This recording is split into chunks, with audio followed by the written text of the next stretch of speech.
Welcome to Hot Route Takes. Today we are going to do our Week 2 preview episode. It was a fun Week 1. There's a couple of big news topics we wanted to hit on real quick. Notably, Chris Jones returning to the Chiefs. That's a big boost for that Kansas City Chiefs team. They obviously need him, especially dropping the season opener. They're looking to rebound against Jacksonville. And we all have our picks made for Week 2. We're going to review them today. And I'll let Aaron or Christian touch on the Jets. Yeah, man, I planted my flag with this team. Thought Aaron was going to do something with this Jets team, as many Jets fans probably believe after seeing how packed that stadium was the other night. But, sad news, out for the season. As far as we know, they're going all the way with Zach Wilson as their QB1 as far as they're concerned. But I'm just concerned maybe on if they're not going to add anyone else to the quarterback room or what's their plans for the future. But hate to hear about Aaron. 2-year contract, so you think he'd come back, but I know that's a big injury, and most of the time guys, when they do come back, it's kind of a big scare on if it's going to happen again or something else will happen. With his age also being concerned, but hopefully, Aaron, get back right, go into the darkness and come back and feel better. Hey, he just posted on social media, too. He said, pull it up real quick. It just happened. No, you're good. Gosh, if it'll load. Don't do this to me. Yeah, just thinking of how deflating that is. I had the Jets fighting for Miami and LA for that last wild card spot. I think, if you got Zach Wilson as your QB the whole year, I think it's pretty much set in stone. The Jets are going to be on the outside looking in unless they put up some historic defensive numbers. I don't think they're due for a 3-interception game from Whitehead every game. So it's going to be a little more rough shop, I think, and that could spell them on the outside looking in now. And obviously hate that for Aaron. As great a player he's been and the oldest active player in the league, you have to wonder if he's motivated to come back. I know he doesn't want to go out that way, but just age and everything else is difficult. Yeah. So this is what he posts on social media. Thank you to every person that has reached out, called, texted, DM'd, connected through a friend, etc. It has meant a lot to me, and I'll try to get back to all of you soon. I'm completely heartbroken and moving through a lot of emotions right now, but deeply touched and humbled by the support and love. Please keep me in your thoughts and prayers as I begin the healing process today. The night is darkest before dawn, and I shall rise again. Proud of my guys, 1-0. So it sounds like he will come back and play next year if he can, which is good news. It looks to be he, obviously going through some tough emotions right now, but decent spirits, looking ahead in the future. But I know he'll be there for his guys, and I do think the Jets are in a much different position now than when they were when Aaron was on the field. Unfortunately.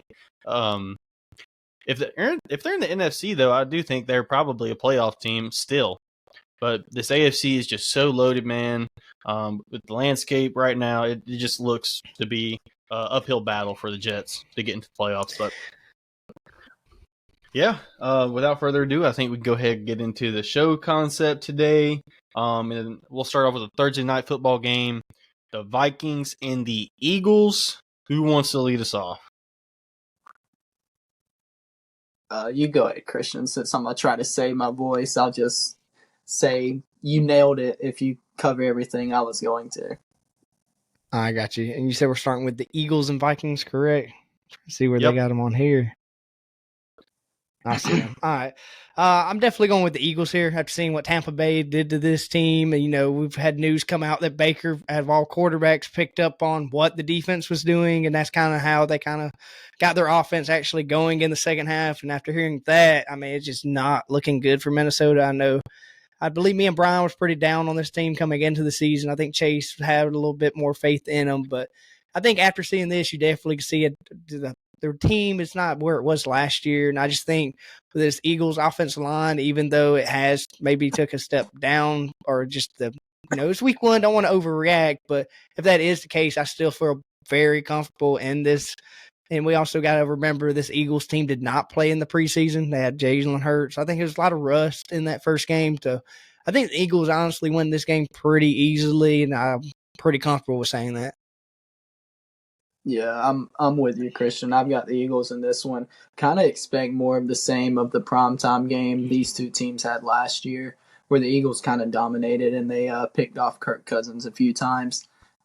Yeah, Darius Slay played an amazing game against Justin Jefferson that last year, and I think the Eagles will kind of scheme that up again to where they can try to eliminate him and make a Jordan Addison beat them, or the ground game, which was non-existent last week for Minnesota.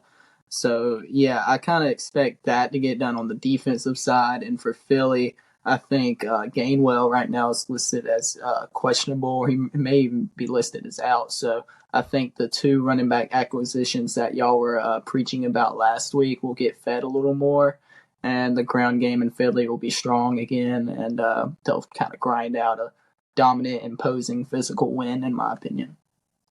Yeah, I'm with both of you guys. I got the Eagles as well, and the big talking point I had was what Chase was mentioning in the running game. I do think we see a healthy dose of, you would hope, anyways, DeAndre Swift and Rashad Penny in this football game.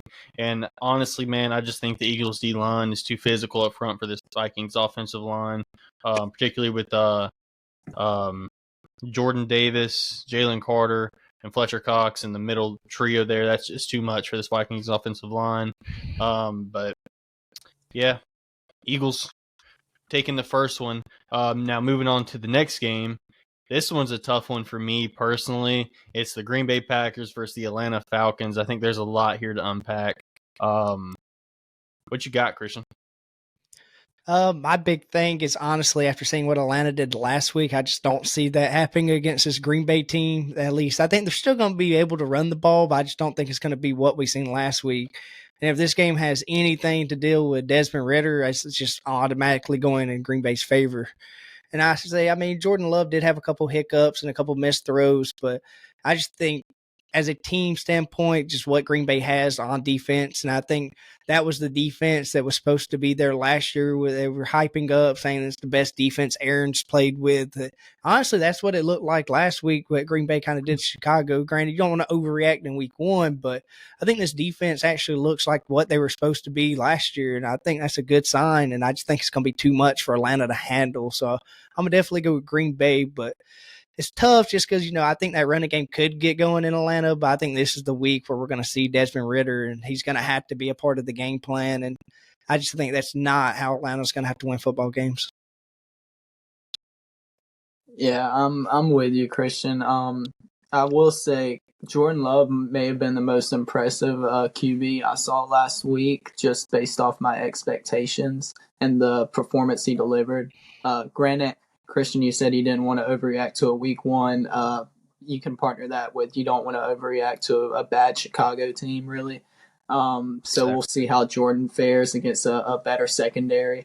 Because Jesse Bates made some good plays on Bryce Young last week. He really drove on 2 interceptions. If he can kind of bait Jordan Love into that kind of mistake, that can be detrimental. But I think what Christian touched on, Desmond Ritter having to win a game, never will sit right with me. I don't think he averaged more than 4 yards an attempt. It was 15 attempts for like 100-some yards. You don't see that in today's NFL, and I don't think that's the formula for success. So, yeah, Green Bay to start 2-0 in my book. Yeah, I went back and forth on this one. I just look at these two teams and I look at what their strengths are. I think they're kind of in similar places, but where I kind of drew the line is I think Green Bay's defense is just a little bit more complete right now. They're a year ahead of Atlanta, in my opinion. And like you guys said, I have a little bit more faith in Jordan Love than I do in Desmond Ritter. And everyone knows I'm a Jordan Love guy. I believe in him. I think he's got arm talent, and I did go and review his tape from last week, and he did have some bad misses in there. Those could turn into interceptions. He did drop a snap as well.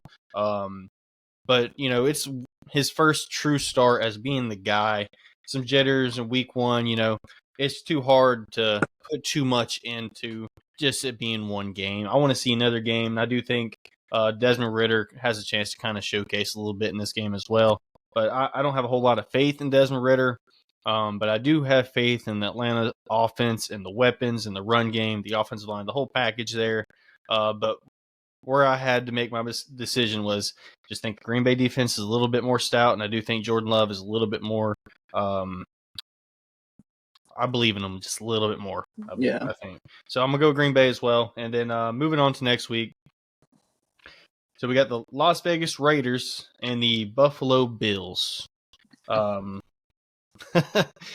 see what Christian says here. I have some speculation. I mean, we've seen what Buffalo did last week, and I just do not expect that to happen again with this team. That was I would honestly go with saying that was very rookie. Josh Allen's kind of what I've seen in that game. He was forcing the ball downfield like he was his rookie year, and he was kind of force-feeding Diggs. I think the whole drama this offseason that we heard kind of maybe led to that and trying to prove that he can get the ball to Diggs, and it just kind of didn't happen. But I know Jacoby Myers was in the concussion protocol, but I'm pretty sure by Sunday he'll be out. And I honestly think that's probably Jimmy G's guy at this time. But ultimately, I just think the Bills and kind of what their defense maybe can do against this team. And I'll at least say I don't think Max Crosby is going to be able to get to Josh Allen that easily with Buffalo's offensive line, but maybe get Cook more involved on the Buffalo side be something I'd want to see, and definitely Gabe Davis. But I'm going to go with Buffalo. That just overall, it's just a better team. It is. I mean, hate to say it. I know it's early, but you look at that roster, it's way more ready than the Las Vegas is. Yeah. It was a nice win last week for Vegas, but I think the Bills just will overwhelm them in this matchup here. And Josh Allen, you could tell from his quotes after game that he was kind of sick and tired of the same. He quoted himself as saying the same, over and over again with the turnovers. So he recognizes what he's doing and when he's trying to force things. That's a sign that, to me, he realizes what he's doing to hurt the team, and he knows this team is good enough to win when he is not putting the team behind with those mistakes. So especially a team like Vegas, look for him to take what's there, take what's given to him, and just push the ball methodically down the field. And when the opportunity presents itself for a deep shot to Diggs, he'll go there. But they can beat this team with just methodical drives and staying in on schedule, really. And I think they'll do so and pick up their first win of the season.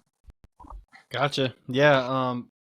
That was, I wouldn't say uncharacteristic of Josh Allen, because he does have the most turnovers in the NFL since he came into the league.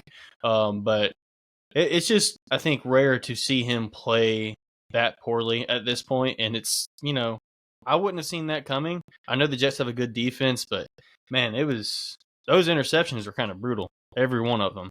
And it wasn't like he got burnt. Like, it was like, why'd you throw that football every time? So I'm going to go Buffalo here. I don't think that's much of a debate, really. Upsets happen every single week. I don't want to just count the Raiders out, but I still don't really believe in the Raiders, and I think their defense is just going to be too much for the Raiders ultimately. And then offensively, Josh Allen, you'd think, has to bounce back, right? After a performance like that in week 1, you just expect him to have a much better game in week 2. And I just don't believe in this Raiders offense. I don't think they got enough on the D-line either. So Buffalo, probably by a good bit. So moving on, we got Chase's team here, and I didn't mention it in the opening of the show, but Chase is a little bit under the weather right now. I don't want to do it to you, Chase, but we got Ravens and Cincinnati here. Yeah, it's trending towards that type of week for me, just with my luck. Hopefully I've got the Braves game on, and Austin Riley just hit a home run, so hopefully they're on the way to clinching their 6th straight NL East title to perk my spirits up a little bit, because I can always count on them. But yeah, getting back to the Ravens, I don't really expect much. I've got the Bengals, and before the Ravens fans come at me with pitchforks, I mean, you have to understand how bad Joe Burrow looked last week in Cleveland. I couldn't imagine a more motivated player coming into week 2 with that offense as bad as they were looking. And I think we're a good defense and fit to give them fits, but the offense is still going to be a work in progress. And then you factor in that J.K. Dobbins is now out for the season. Late in the game, we had Tyler Linderbaum, our starting center, and Ronnie Stanley, our starting left tackle, both go down with a knee sprain and an ankle sprain. So they'll both likely be out. That'll be 2 replacement offensive linemen. That's never a good formula for establishing a run game. And then, Lamar, he's just going to have to focus on taking baby steps in this offense. I think if they get Zay and Odell involved and they make plays, they can put up points. But I don't really trust the run game to get going enough to outscore a mad Joe Burrow. And sorry to all my Ravens fans out there, but just logistically thinking, I think we can split this season series. But going to Cincinnati after what happened last week, we may be due for a loss here. Fair enough. Yeah, I mean, I went back and forth for a little bit. Then I thought about the injuries that Baltimore's just pretty much suffers. Best way to say it. I mean, it just seems like this is always a thing in Baltimore. But I just think after definitely, I'll go a different route and not, hit on the Joe Burrow so much. But I think definitely, guys like T. Higgins, he got targeted, I think, 7-8 times that game. And just, this is a guy in a contract year. He's been pretty much, I ain't going to say crying for a contract, pretty much saying he's earned his contract, and even the fan base just trying to say, they need to give this guy his deal. But I just think definitely the wide receiver performances on this team. And my big thing, too, that kind of kills me with Cincinnati is just Zach Taylor not going away from what he's been since he's been a head coach of that team, and that's just throw the ball. Like, he doesn't run the ball that much. I think maybe they need to get that into the play more, but ultimately, I just think they're going to do what they do in this game and just pass a lot and get T. Higgins involved and definitely Jamar Chase. I can see both of those guys have a big day on this cornerback room that's been kind of hurt definitely already early in this year. But I just think Baltimore's too many injuries. And like I said last week, I'm not that big on the offense right now. I hadn't seen too many things. And then you're telling me now offensive linemen are out. Now J.K. Dobbins is out. I just think it's too much going on for Baltimore to really overcome and win this game. So I just have Cincinnati. Yeah, I think Baltimore is going to be a team, if they can stay somewhat healthy, can go on a run later in the year when they kind of figure things out offensively. But right now, week 2, still trying to figure things out. Burrow coming off a rough game. I definitely think he responds. That's just kind of who Joe Burrow is. I have full faith that he'll respond and put up numbers, man. I think, and honestly, if there's a team out there that he wants to see right now, sorry, Chase, I don't think Baltimore's got the corners really for this matchup, especially with Martin Humphrey probably not playing in this football game. This is exactly the kind of game that can get this offense rolling again. So I'd pick Cincinnati here. Yeah, I mean, I will say quickly that the offense can take another step next week because it looks like Mark Andrews is ready to step back into play, which that's obviously Lamar's favorite weapon. And you integrate him with the receivers that we have now, I think that could be something exciting to look for. And if the defense keeps playing that bend but don't break, like no deep shots allowed type of defense, that worked well against Joe Burrow last year, held him under the 20 points and got us a victory last season. But that's a lot tougher to do when you don't have Marcus Williams back there covering the entire center field of the deep half, take away those deep shots that Joe Burrow likes to hit. So, like I said, you were all both right. The corners are going to, without Marlon Humphrey, they're in for a day. So I don't really like our odds, but don't get me wrong, I'm still rooting for the guys. Gotcha. So moving on to the next week, and I do think this one has potential to be a very interesting game here between Seattle and Detroit. I'm interested to see who you guys pick here. Yeah, I kind of heard, I don't know how true it is. Maybe y'all can back check it while I talk about it, but I'm pretty sure Seattle got both their tackles out this game. So, I mean, if that's definitely true, I know one's definitely out. I think Nick Cross also had an injury last week. Oh, Charles Cross, my bad. Also had an injury last week. So if they're missing both their tackles, I mean, we seen what Aiden Hutchins did last week against the KC team. So if both of them are out, I expect definitely this Detroit team. I mean, we seen what I know everybody's seen on Twitter. I mean, my God, when Aaron Donald's coming at you, Geno Smith is definitely got to say something. So I'm not saying, that Aiden Hutchinson is like anything like Aaron Donald, but I mean, we've seen what he did against, Patrick Mahomes. So I just think this Detroit defense, honestly, you telling me Jack Campbell's getting another game in. I expect their rookies to play better. I think they definitely get Gibbs more into the running game and definitely into the passing game against this Seattle team. This kind of last week, I mean, we seen it looked terrible against a Rams team that a lot of people counted out. Like I said, week one, don't want to overreact. We don't know what the Rams really are, but I just think Detroit has the talent to really, go up against the Seattle team. So I'm just leaning more towards the Lions just because if both those tackles are out, I just see a lot of pressure getting to Geno.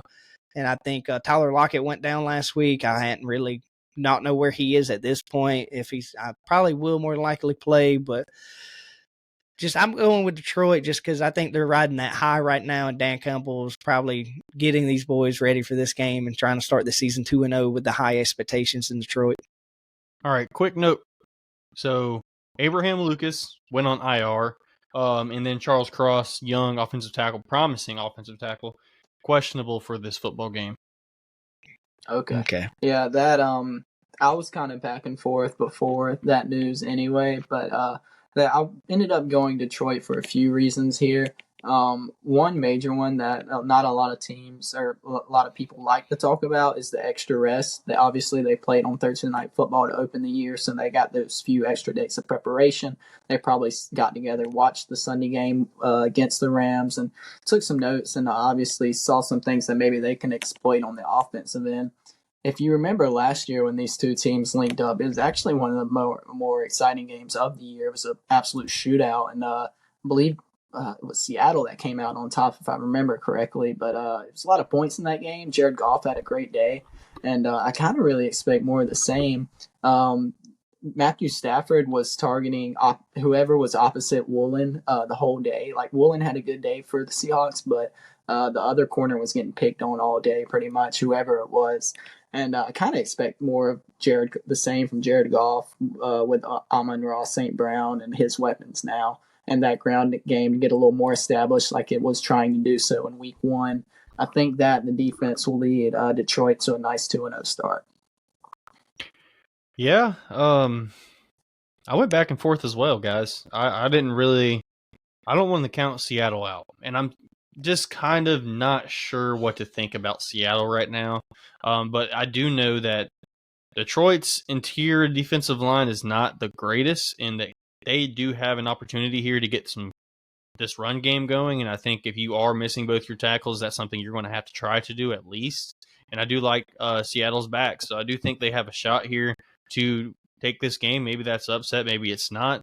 But I did go with the Detroit Lions here just because the offense, I think, is going to be pretty good this year, guys. I think they're going to get the run game going. I do think, like Christian said, they need to feature Jahmyr Gibbs more. The guy looked like an absolute playmaker last week. So I do think he gets some opportunities to make some big plays happen here. But another key injury to look out for going into this week, two of them for Detroit, Taylor Decker and Emmanuel Mosley, both starters on this football team, are questionable for this game. And that could definitely change the outlook. However, at the end of the day, I think Detroit just has a little bit more to offer. And I think this offensive line is going to be able to get the run game going, and Jared Goff's going to be able to get things going in the pass game off of the run game. So Detroit here. Moving on to next week, the Los Angeles Chargers, Christian's Chargers, looking to rebound against the Tennessee Titans. I had to sneak it in there. But what you got, Christian? Yeah, to be honest with you, if I would say I'm not a little scared, as a Chargers fan, honestly, going into this game, to this be a true test, see if we can even stop the run, to after finding out we cannot stop the pass. I mean, my biggest nightmare is Derrick Henry across the field. So, I did think about that, but ultimately, I think, hopefully our head coach is supposed to be this defensive guy, can finally get us playing where we're supposed to be. But I think even if Derrick Henry gets going, I just think our offense and, what we've seen last week, definitely running the ball. If Tennessee wants to make it a running game, I am more than happy to us just run back and forth and let this clock tick.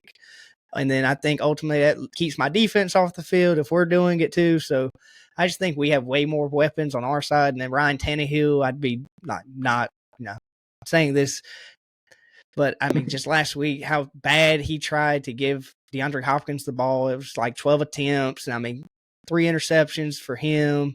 So I just think, if anything, he needs to try to go away from DeAndre Hopkins. I think a bunch of his wide receivers didn't really get involved into the game until it was like later in the game when they started getting their touches. So if Ryan Tannehill definitely plays like last week, I think the Chargers easily win this game. But if they try to go and play the Tennessee way and try to run this ball and get Derrick Henry going, I think it could be a very good game, very close game. But I just think ultimately our skill positions are just way better than what's in Tennessee right now. Yeah, I have to agree, Christian. You could have a letdown after probably the most exciting week one matchup if you're a Chargers team. And then you're going to a Tennessee team that's having their home opener, always going to be a good environment. But yeah, I think they're built a little better to handle that and rebound from last week's tough loss, because I think Justin Herbert and company will put up points no matter who it is. And I don't see Tennessee having the firepower to hang around with that. Tannehill, I think, will play better. He can't really play much worse than he did last week. But that said, I don't see them getting north of 20, 24 points, even if Derrick Henry has a day and Tannehill cleans out the interceptions. And I think Justin Herbert's good for 24 points on about any defense. So for that, I'm going with the Chargers to get their first win of the year. Yeah, this is one of the games this week that I put an asterisk next to, just because of this. If you evaluated the Chargers roster over the offseason, the one thing that stuck out was the lack of interior defensive line play to stop the run. I hate to say it, I'm not picking Tennessee, but boy, if you are a Chargers fan, you're probably a little bit worried about this football game, just because Tennessee is not a roster that should compete with this team. But because of the way that they are built, I think they have the personnel to compete if things go to their game script. If this ends up being a back and forth kind of game, Derrick Henry's running the rock, Justin Herbert's flying down the field scoring, this could end up being a situation where Tennessee can still win. However, if they do stop the run and that is improved, and it's really the pass defense that took a step back, which I don't really know. It's kind of I want to watch this game and find out kind of where the Chargers are defensively. But like I said, I think Tennessee's built to run the football, and I think the Chargers are built to stop the pass. So we'll see what this looks like. I think Justin Herbert's going to put up points like he always does. Ryan Tannehill was horrible last week. I don't expect him to be that bad this week, but we will see. He is coming off injury, and he is getting older. The fall off might have happened. But there's a couple injuries here that are of high significance. DeAndre Hopkins questionable for this football game. If he doesn't play, that changes a lot for me. And then on the Chargers, Joey Bosa, Eric Kendricks, Austin Eckler, and Dion Henley, all questionable for this football game. If you don't have Austin Eckler, Eric Kendricks, and Joey Bosa, we'll see. I still think you're going to score a lot of points, but you need to be able to stop the run, and that's two of your top three linebackers right there. So I picked the Chargers, but I'm worried. But put some respect on Joshua Kelly's name. You seen my boy out there last week, Brian. Yeah, I'm worried about our run defense. Heck, I know. So, sorry, man. I ain't trying to say bad things about the Chargers, but it's just the way these teams match up, man. I didn't think we were going to drop like we did. I just didn't think we were going to pass the ball like we did in that football game. That surprised me. Chicago versus Tampa Bay. Next matchup. Woo, man. Yeah. Man, I thought about this game too for a minute, but I just think ultimately what this game came down to me is, during the offseason, I kind of got too big on the Justin Fields hype train, I will say, I think. So ultimately, I think a lot of people forget that this team had the number one pick. They traded it.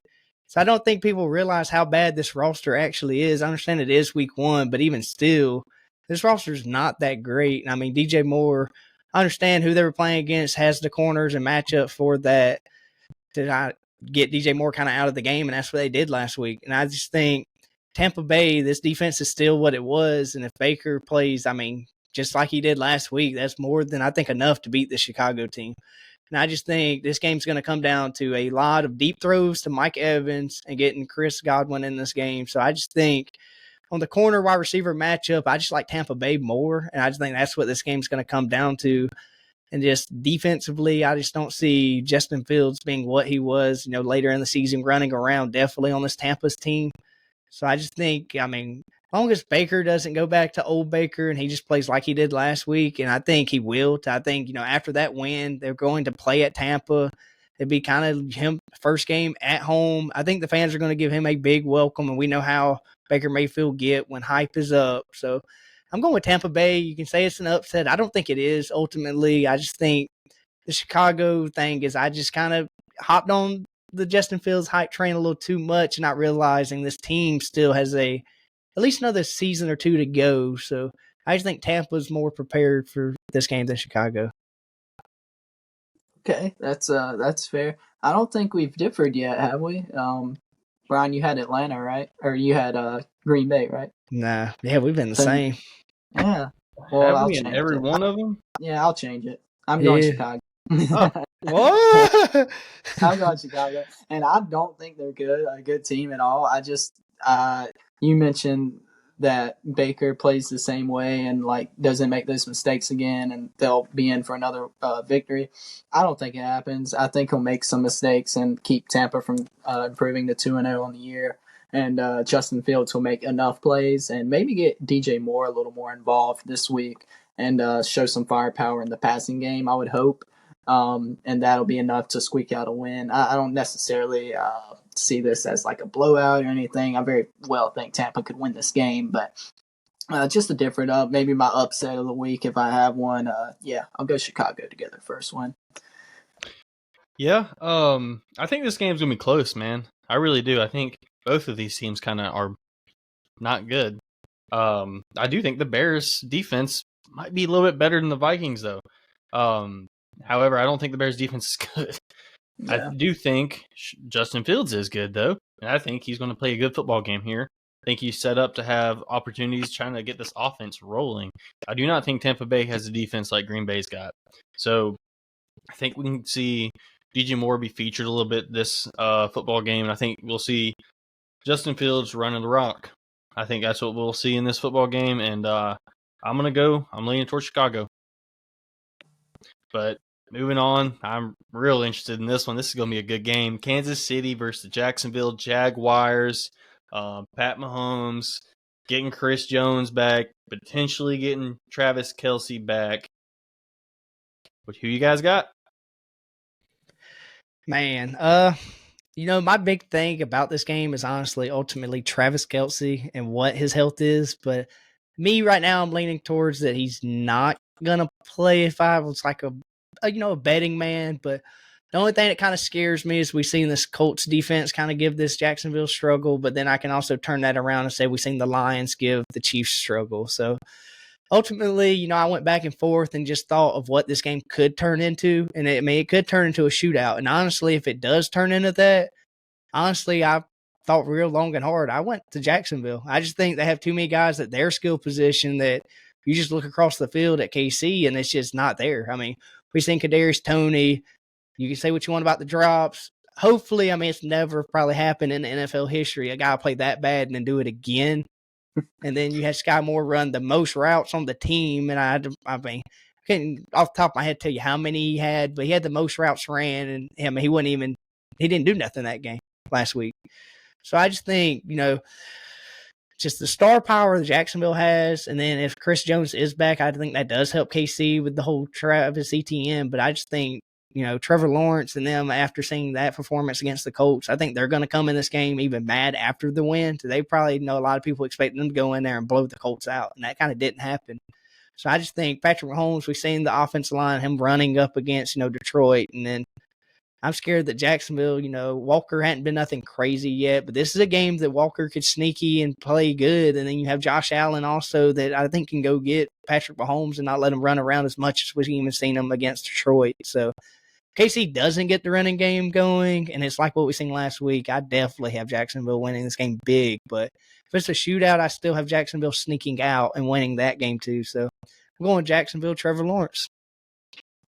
Okay, yeah. Hmm. I think this will be one of the game of the weeks if I had to put my money on one. Two high-powered offenses, especially with Trevor Lawrence taking the step he did last year. And I think Jacksonville went into KC last year just before they started that hot streak, and they stayed with KC for a minute, and then KC ended up pulling away. But that game kind of showed themselves that when they're right, they can play with some of these really good teams in the NFL. And by no means do I think Jacksonville is not a top three, top four type seed in the AFC, but I just think I can't bet on Patrick Mahomes to start 0-2. So that's really my reasoning is a bounce back response from the receiving core with KC. Patrick Mahomes just being who he is, being a leader and making more plays than Trevor in this game. And that'll be enough to get them their first win, I think. Yeah. Tough matchup here. Probably the game of the week, as you guys are saying. But I'm going to go with Kansas City here just because I do not think the receiver room can repeat a performance that bad, like Christian was saying. I do think one of these receivers, by the end of the year, ends up stepping up to be the number 2 in this offense behind Travis Kelce. And I really do, man, think Rashee Rice has a good chance to be that guy. He only had 3 receptions for about 30 yards and a touchdown, but man, if you're Kadarius or if you're Patrick Mahomes, you probably lost a little bit of faith in Kadarius Toney. And like Christian says, Sky Moore ran the most routes on the team. He didn't see the football, so clearly that report isn't maybe as good as you would want. That's your number 1 guy, and he didn't see the football. So, granted, Travis Kelce went down right before that football game, so that kind of altered their game plan. But still, I'm sure they got plenty of reps in the preseason. You would have hoped they would have connected a little bit. I don't want to overreact. It was just one game, but man, that was a rough show for that receiver room. They got to bounce back, and I think Patrick Mahomes is going to be Patrick Mahomes, and he's going to give this team a chance to win this game. And I'm going to just go with Kansas City here. Moving on next week, this is a real interesting one for me, just because I like rookie quarterbacks. But the Indianapolis Colts versus the Houston Texans. I'm sure we're going to differ here somewhere.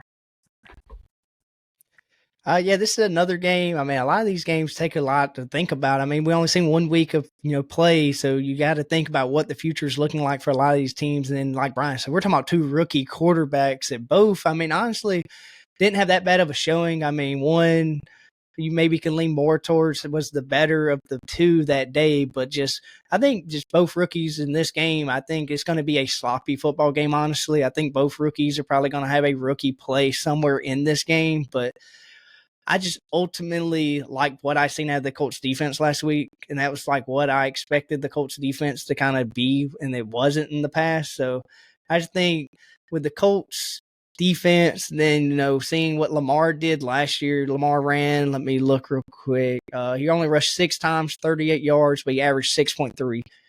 Anthony Richardson is going to play in this game. I know he was questionable earlier this week, but I'm 100% he's probably playing. I'm pretty sure Anthony Richardson will also be running. That's just we seen what their offense is in Indiana or at the Colts. It's going to be a lot of QB run, a lot of short passes, and I just think ultimately that's all they're going to have to do to beat this Houston team. I think C.J. Stroud, though, will probably have a decent game, but I just think it's going to be kind of what we seen last week against Baltimore. I think the Colts' run defense is going to be good enough where C.J. Stroud's going to have to win this game. And ultimately, I think that's where Houston's going to lose this game because they're going to get that extra turnover cause because it's going to be on C.J. Stroud's shoulder, and that's where the Colts is going to come out over top. Yeah, I'm with you. I got Anthony Richardson picking up his first win as the rookie quarterback coming out victorious in this one. And I think C.J. Stroud looked fine last week. He didn't have that costly interception nowhere. He took care of the football. But really, a lot of his numbers were, as I mentioned earlier, the Ravens were playing that bend but don't break defense, keep everything in front of you. And if they happen to get like a sack or a tackle for loss and put you behind the chains, that's when they get a little more aggressive. C.J. Stroud, when he had a clean pocket, he was making the throws he needed to make and hitting Woods on the middle of the field. But again, I think that was against a weaker cornerback room in my Ravens. So I would expect the Colts to have a good day on defense today or this Sunday, and Anthony Richardson will outplay C.J. Stroud if you had to ask me right now, and that'll be the reason the Colts win. Yeah, I will say the Colts kind of took me by surprise playing Jacksonville as hard as they did. But I will ultimately decide to go with the Texans here. I do think that Mika Ryan's defense can give Anthony Richardson some fits. I think this defense has a lot of studs on it, and I think it gave Baltimore some trouble in week one. Granted, they were missing Mark Andrews and J.K. Dobbins goes down, and it's new offense, yes, but they do have Lamar Jackson. So and he didn't have his best game. So you can say maybe it's the offense, maybe it's not, but also it's week one. It could be this defense we have yet to see. And I do think Anthony Richardson plays a similar style of football as Lamar Jackson, not nearly as good, but he plays that brand of ball. And I think this defense is suited to match up well against that. And I do think the addition of John Mechie to this receiver room is going to be much appreciated by CJ Stroud. We'll see what that looks like. I think it's hard to really predict too much about either one of these teams, but I am going to side with Houston here. So moving on to the next football game, we are now in the 4 o'clock window. First game I want to talk about is the San Francisco 49ers versus the Los Angeles Rams. I just want to start off by saying the Rams definitely, shocked us. I think we all went Seattle last week, and that kind of, I think it is a division game, and so is this one. So, but I didn't think too hard about this. I just think the 49ers, we seen what they did to the Steelers last week, and I just think this team, I talked about Jacksonville having too much star power. The 49ers have it on the offense and defensive side. And I think the Rams, it's a very young team, and I think that's where the veteranship on this, definitely the 49ers defense is going to come in and just take over this game, I think.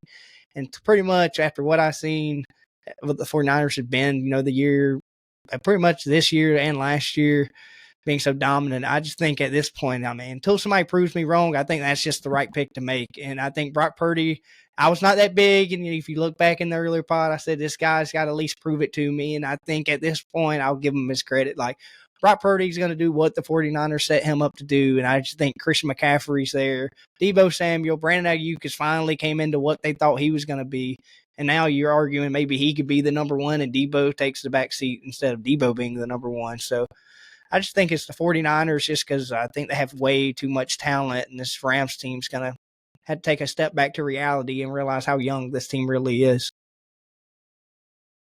Yeah, I'm with you, Christian. The Rams really shocked us all last week and pulled an upset over what we thought was a pretty good Seattle team. But no team looked more impressive than San Francisco last week, and I think they're a motivated group to have a dominant year, really. Nick Bosa getting paid and the rest of that defense being as good as it is. I think they really locked down this LA offense, and guys like the rookie sensation on the fantasy football waiver wire right now is Puka Nako, or whatever you say his name. Yeah, he went off last week, but and no one, there's a reason I couldn't pronounce his name. No one had heard of this guy, and he just racked up, him and Tutu racked up all the yards against that Seattle defense. And I don't really see that happening against San Fran. They're just such a sound unit across the board. And I think Brock Purdy showed what he is last week, a great game monitor and driver and keeping things on schedule. You got Christian McCaffrey in the backfield and the playmakers on the outside. Just great team, man. And I have them winning the Super Bowl for a reason. I'm not going to pick against them week 2 here. Yeah, I feel like everyone thinks this one's pretty cut and dry. I got San Francisco as well, and I am interested to see what Brock Purdy does in this football game with Aaron Donald being on the defensive line, getting interior pressure, flushing him out the pocket. He's been excellent at extending plays and making stuff happen once it breaks down. But I do wonder what that looks like when you get a lot of interior pressure from a guy like Aaron Donald. It clearly wrecked Seattle's game plan last week, so we'll see. I do think the 49ers are just too loaded offensively, and defense is just too good for this upset to happen. Although I am really surprised by the Rams and looking forward to see how they perform in this football game. But not too much else to say here. I'll go ahead and move on to the next football game, and the New York Giants versus Arizona Cardinals. Man, what a matchup! What a matchup! I'm gonna keep it short and sweet. I think Daniel Jones cannot play no worse than what he did. And if he just plays 50% better, no disrespect to, Joshua Dobbs out there in Arizona, but just New York, all they really got to do in this game is hand the ball off to Barkley, and I think it looks pretty good on their side. And I just think after what happened to them, on national television, all eyes on them, only game on, their head coach in that building is not loving what got shown to this team last. I just expect them to come out here and do what happened to them to Arizona. Yeah, I'm with you, Christian. That's the great thing about this league is week to week you can get a whole different look of a team, and you can't look no worse than the New York Giants looked last week, which we all thought were due for a regression, even though they were a playoff team last year. We thought they'd maybe take a step back, but getting dominated like that by the Dallas Cowboys, that will like send another message to your football team. So if they're unable to make a statement and play good football against this Arizona team, it could be quick worry in New York Giants fandom. But I don't think that'll be a problem. Arizona's just a little too missing talent wise and on both sides of the ball. So New York take care of the football. I think they got a good shot at an easy W here. Yeah, no, I'm not going to argue with you guys here. I got New York Giants, and I think Saquon Barkley could run for 200 yards in a football game. Would not surprise me. I hope he does. I got him in fantasy. So, moving on. The next 4 o'clock window game is the New York Jets versus Dallas Cowboys. Man, I'm a realist. I'm gonna keep it real. Ultimately, this game came down the offensive line is just not ready in New York. I think we've seen that against Buffalo. The Buffalo does not have half of the pass rush that this Dallas team has. So I expect them to get back there to Zach Wilson very fast. And if they keep the play calling like it was against Buffalo, this game is going to get out of hand very quick. They did not trust Zach Wilson to throw the ball. He had the one-on-one matchup, a lot shown. Buffalo started stacking the box, and they still didn't want him to pass the ball. So, if they even want a chance to beat this team, they're going to have to spread it out and give Zach Wilson at least a chance.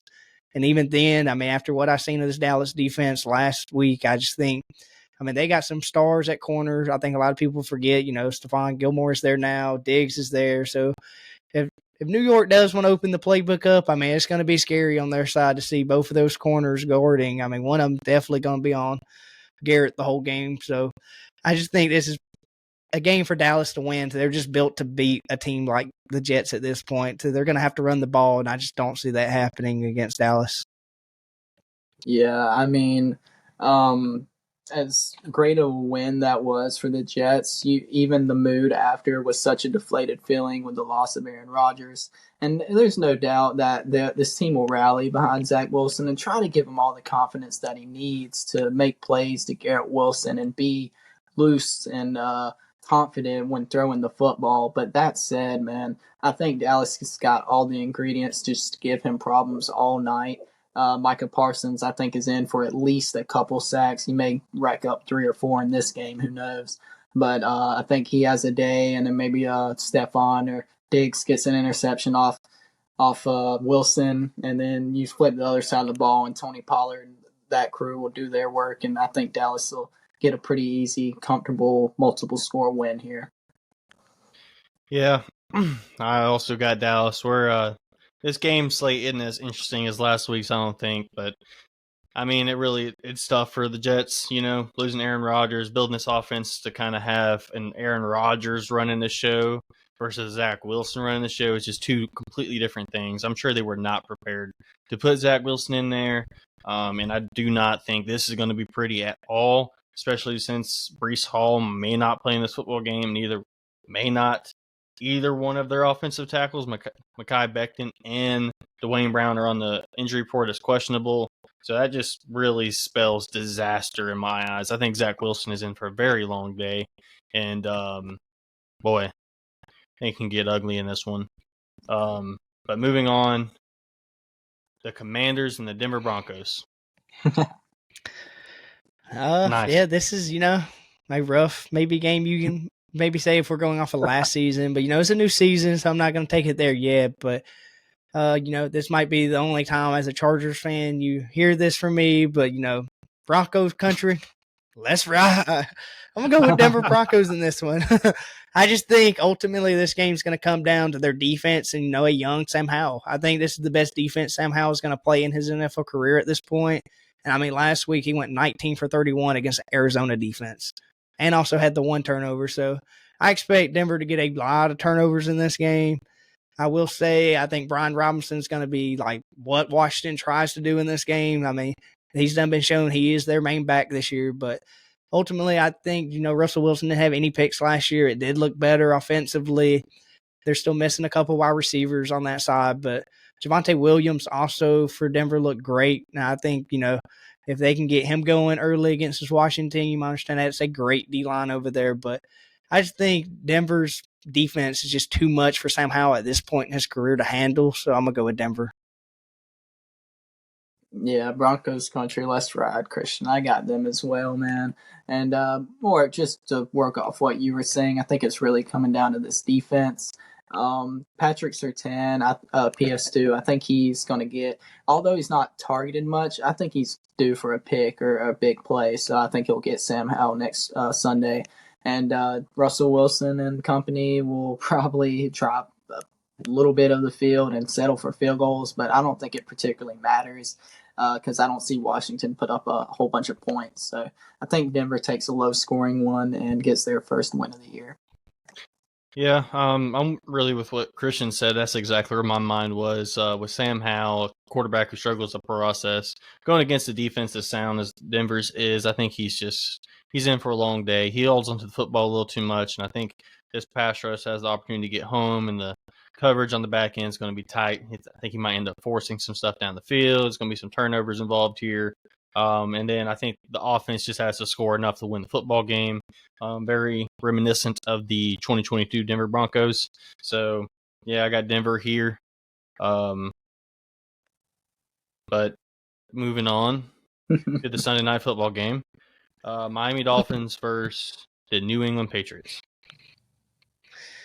Yeah, I mean, a little stat I want to throw out that Brian probably doesn't think I know, because, he thinks I'm a Tua hater, but, Tua is undefeated against Bill Belichick. I think it's 4-0 right now at this point, but you know what? I thought, I seen what Miami did to our defense, but I just think, New England's not like our defense. I think they're built to stop the pass. So the big thing that questioned me was last week, you didn't see Miami run, but on the other side, if Mac Jones is going to have to do what he did, against the Eagles for them to even have a chance in that game, that's not going to work against, I think, this Miami defense with their new defensive coordinator and Vic. So, I mean, I kind of went back and forth, but I just ultimately went, with New England. I think this is going to be the team to maybe show how to stop the Miami pass game.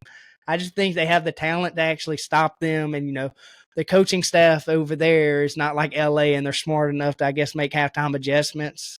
So I just think they're going to make this a New England game, and we've seen what the Chargers did in the running game. And, I think Bill Belichick right now is pretty happy if he can get his team doing what the Chargers did against this Miami team. Yeah, that's probably your upset of the week there. Only 11% of people are picking New England right now, especially, obviously, after what people saw from Miami's offense. I can see the reasoning behind that. But like you, I was almost on the fence because New England hung around with Philadelphia for a lot of that game, and Mac Jones played a pretty decent game despite having 2 offensive linemen out. So I was a little back and forth, but I think Miami, after seeing how Josh Allen played on Monday Night Football, after seeing the Aaron injury, I think they kind of smell blood in the water and see an opportunity to take this AFC East by the throat, really. And they can bank on their offense being a top unit, whereas all the other teams have a bit of a question mark on one side of the ball. So yeah, I think Miami wins this one, and Tua really establishes this offense if he hasn't already. I don't know. Some people don't think so, but I think he's established it as one of the top units. And I just see Tyreek Hill, until someone does cover that man, I'm going to bank on him going over 100 and Tua finding a way to get him the football. So I think that'll lead to a good bit of points, and Miami will win this football game. Yeah, I think this is going to be a very different football game than it was for Week 1 for Miami. I think Bill Belichick and company are going to find a way to slow down this offense, and it's going to be up to Mike McDaniel and Tua to be able to adjust on the fly. I do think they will have an opportunity to get the run game going here. I think the Patriots are going to be probably scared shitless about this pass game, and that's going to open up the run game. And I think if you're Mike McDaniel, you got to count on that. And if you know they're coming to stop the run, you just go back to your bread and butter. I think that's just what the game plan's got to be offensively. But I do not think the difference is going to be made on the offensive side of the ball for Miami. I think it's going to be the defensive side of the ball. And last year, a very similar situation. The defense showed up to play and beat New England both times. Tua did not play the second time. Tua did play in the first game, but he only had about 250 yards passing. This was a defensive game by our standards. This defense is too talented. It's got too many good players not to show up. And I expect him to show up this week, especially with New England lacking weapons on the outside. I'm not worried about Devontae Parker or Juju Smith-Schuster or Mike Gesicki. I think we got the guys in the secondary to cover them, and I think this would be a good opportunity. Trent Brown might not play in this football game. Jalen Phillips and Bradley Chubb were a little bit quiet last week for my expectations. I think they get after Mac Jones a good bit this week. Yeah, I want to shout out. I saw a quick stat that'll make you happy, Brian, that Jalen Phillips actually was tied for second in QB hurries last week. So although he didn't, he was tied with a few guys, but my guy Odafe Owe was up among those with 7. And although Jalen got his final sacks in the last drive, Owe didn't produce one. But you take that results over process type thing, or process over results, or whatever it is. He continues that. He'll rack up those sack numbers, and I could expect a big day as well. Yeah, that was a good point. Yeah, can't wait for that one, man. Cannot wait. But moving on to the next football game here. We got 2 Monday Night Football games next week, which I'm always happy about. More football on Monday nights. Saints Panthers, first one. Saints Panthers, sorry, I lost my spot. You're good, buddy. Yep. All right, Saints Panthers. I came into the season pretty big on the Panthers, but after what I seen last week, kind of makes me a little hesitate this week, and just Bryce Young and the weapons. And honestly, the best weapon last week was Hayden Hurst, and I just think the Saints defense has the veteranship and just match up pretty much nightmare for them. And then the Panthers also lose J.C. Horn. So I just think, last week Atlanta, both backs, and Robinson and Tyler, they both average more than 5 yards per carry. So I think if the Saints go back to even having to do that, they're more than happy to getting this running game started. And then Derek Carr just play reasonable. I think that's just good enough to beat this Panthers team that's going to show that it's going to be a hard season for Bryce Young until they get some weapons in here for him. Yeah, I've got the Saints as well on the road on Monday Night Football. Simply, if you take all the roster construction and stuff aside, I would want to pick the Saints for the vibes of Jameis Winston alone. I don't think there's a cooler and funnier guy in the league. And for any of those that have seen that clip about Derek Carr calling for a deep ball to Shaheed, that was an awesome clip, and I love seeing the dynamic of that locker room. I think the Saints are a fun team, and I think they're right now a better constructed roster, especially when you take away J.C. Horn. We talked last week on J.K. Dobbins and guys who just can't seem to buy a break. Looks like J.C. Horn, unfortunately, is falling under that category, as he's going to miss a chunk of time with the hamstring injury. So deflating news on that side of the ball for Carolina. I think Derek Carr played pretty competent last week, had himself a decent day. I think he'll back it up with another week 2 performance, and they'll move the Saints to 2-0. Yeah, I'm with you guys here. Another player on the injury report for Carolina is DJ Chark, and man, Lord knows they need every receiver they can get right now. So that's not going to help the Panthers here. I'm going to go with the Saints, and in a game where I do think Bryce Young has the opportunity to showcase what made him the number 1 overall pick, and ultimately they're going to have to get this man some weapons, and I think they're going to come up short, even though I think they have a chance to be very competitive in this football game with Carolina's defense being as good as it is and this New Orleans offense struggling as much as it did last week against the Raiders defense, that I do not think is very good. So I think it'll be a close one, but I'm going to go with the Saints in this one. But last game of the week probably has a chance to be a good game as well. The Cleveland Browns and the Pittsburgh Steelers. Yeah, I think this game, after kind of what I seen last week and what the 49ers kind of did to this Steelers team, I just automatically thought and seen Christian McCaffrey runs that he broke and thought of Nick Chubb, and that's who they're playing next. So I think Nick Chubb definitely, after playing in that rain game in Cleveland, I think, at Pittsburgh, I think it's going to be a rough day for them, definitely, if Nick Chubb's involved. Like, he's going to be. That's just how Cleveland is. And then, we've seen what, the 49ers defense did to this Pittsburgh team. And Cleveland's defense, I think, honestly, at this point, is still a little maybe underrated. I understand it was a rainy game, and it was, week 1 against Joe Burrow. I don't want to go too fast and say, this is an elite defense, but I expect, Myles Garrett to do what Myles Garrett does and Smith to also get in that backfield to go after Kenny Pickett. And just if it gets out to what the 49ers did to Pittsburgh, that's not what they want to happen in this game. And I just ultimately see Deshaun Watson having another decent game, but this ultimately becoming the Nick Chubb show. Okay, yeah. Everything in my brain and heart is telling me Cleveland's a better football team based off what I saw last week and what I see on this roster. But for some reason, it's literally a gut pick right now. I'm going to take Pittsburgh in this game because I just think Mike Tomlin finds a way to win these sort of football games, a late Monday night one in prime time in front of a great crowd in a great environment. I think they'll clean up some of the miscues. TJ Watt will have a day. And the injury to Jack Conklin does concern me for that Browns offensive line group and how they continue to progress as a unit. Obviously, Nick Chubb is still a great back, so he can make plays on his own, but you still need a strong line in front of him, and that's a big loss for that group. I just think Kenny Pickett and company will play a little bit better. By no means do I think Pittsburgh's the better team. I'm not ready to admit that now, especially off what I saw last week. But I think it was more of San Fran being as good as they are and Pittsburgh having a bad day that led to that result. And I think they'll flip the switch and bounce back with a week 2 victory. Yeah, so I have a couple things here to close the show talking about this football game.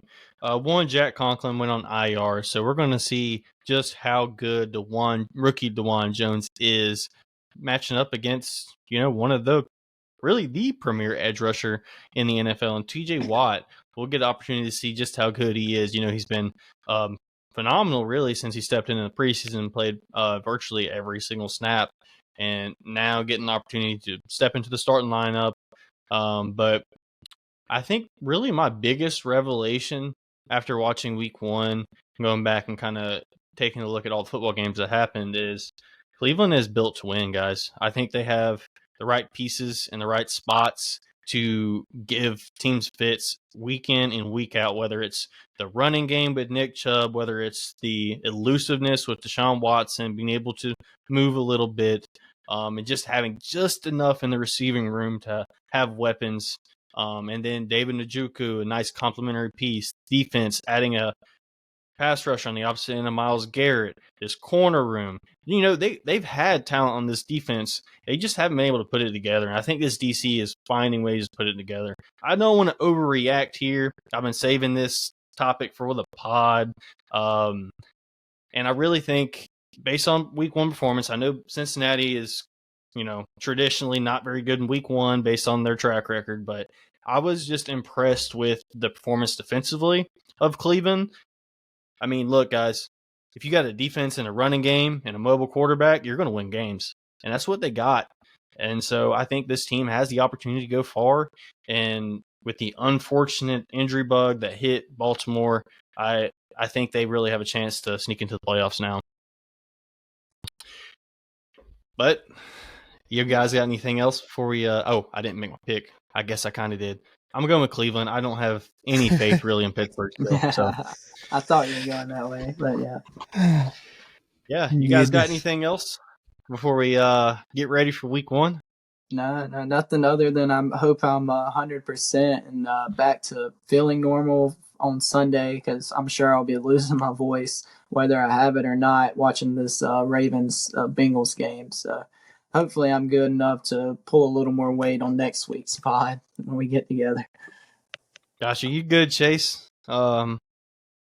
I believe that concludes the show. Thank everyone for stopping in. Catch us on TikTok, YouTube, and Apple, Spotify. You can find our content just about anywhere. But thanks everyone for tuning in. We'll catch you next time. Don't let me down, Bill.